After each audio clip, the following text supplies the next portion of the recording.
राजस्थान की सियासत में नागौर सांसद हनुमान बेनीवाल ने अब तक का सबसे भयंकर पॉलिटिकल बॉम्ब फोड़ दिया है। घोटालों के आरोप में घिरे कृषि मंत्री डॉक्टर किरोड़ी लाल मीणा के बचाव में सरेआम उतरते हुए बेनीवाल ने भजनलाल सरकार को ही सीधे कटघरे में खड़ा कर दिया है। बेनीवाल ने डंके की चोट पर सरकार से अपने ही 4 बड़े मंत्रियों की निष्पक्ष जांच कराने की भयंकर मांग कर डाली है। इतना ही नहीं, कांग्रेस को भी नहीं बख्शा और साल 2020 के मानेसर कांड की याद दिलाकर विधायकों की करोड़ों की खरीद फरोख्त का वो खौफनाक राज उगल दिया जिसने पूरी राजनीति में भूचाल ला दिया है। आखिर बेनीवाल के रडार पर भजनलाल सरकार के वो कौन से मंत्री है, चलिए देखते हैं। सबसे पहले बात करते हैं उस बड़े सियासी धमाके की जिसने सत्ता के गलियारों की नींद उड़ा दी है। राष्ट्रीय लोकतांत्रिक पार्टी आरएलपी के सुप्रीमो हनुमान बेनीवाल ने कृषि मंत्री डॉक्टर किरोड़ी लाल मीणा का खुलकर बचाव किया है। सोशल मीडिया पर आई रिपोर्ट्स के मुताबिक बेनीवाल ने साफ कहा है कि वे लंबे समय से किरोड़ी लाल मीणा के साथ रहे हैं और कोई भी ये नहीं सोच सकता है कि ऐसे मामलों में उनका नाम आ सकता है।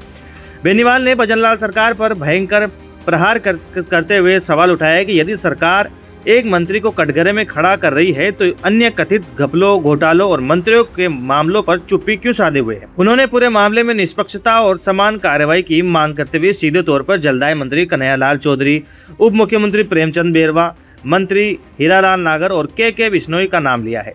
बेनीवाल ने सरकार को चुनौती दे दी है कि यदि ये वास्तव में जवाबदेही की बात करनी है तो इन सभी मंत्रियों के कामकाज की भी निष्पक्षता से जांच करो। बेनीवाल के रडार पर सिर्फ सत्ताधारी बीजेपी नहीं रही बल्कि उन्होंने विपक्षी दल कांग्रेस को भी बुरी तरह धो डाला है। उन्होंने राजस्थान की राजनीति के सबसे बड़े ड्रामे यानी साल 2020 के चर्चित मानेसर घटनाक्रम के गड़े मुर्दे उखाड़ दिए हैं।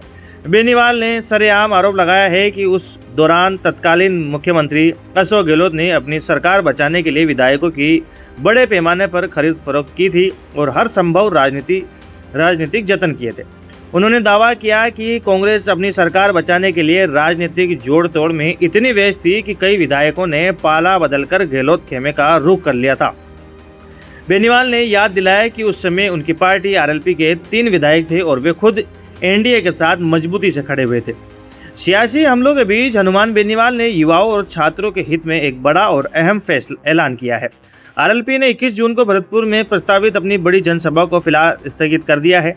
बेनीवाल ने स्पष्ट किया है कि उसी अवधि में नीट की अहम परीक्षा आयोजित होने वाली है, इसलिए विद्यार्थियों और उनके अभिभावकों को किसी भी प्रकार की असुविधा न हो, इसे देखते हुए पार्टी ने रैली नहीं करने का फैसला लिया है। उन्होंने ये भी ऐलान किया है कि पार्टी जल्द ही नई तारीख तय करेगी और आगामी दिनों में भरतपुर रैली की नई तारीख की घोषणा कर दी जाएगी, जिसमें बड़ी संख्या में लोग जुटेंगे और प्रदेश के अहम मुद्दों पर भयंकर आवाज बुलंद की जाएगी। बेनीवाल के इन बयानों को राजस्थान की सियासत में एक नए राजनीतिक हमले के रूप में देखा जा रहा है। बेनीवाल के इस डबल अटैक ने बीजेपी और कांग्रेस दोनों खेमों में भयंकर खलबली मचा दी है। किरोड़ी बाबा के समर्थन में और 4 मंत्रियों की जांच की मांग ने ये साफ कर दिया है कि आरएलपी अब सरकार को चैन से नहीं बैठने देगी। क्या आपको लगता है कि भजनलाल सरकार को सच में अपने इन मंत्रियों की निष्पक्ष जांच करानी चाहिए? और क्या मानेसर कांड में कांग्रेस ने करोड़ों की खरीद फरोख्त की थी? अपनी बेबाक राय कमेंट बॉक्स में जरूर बताइएगा। राजस्थान की राजनीति से जुड़े हर अपडेट के लिए सब्सक्राइब करें हमारा चैनल रॉयल पत्रिका। जय हिंद।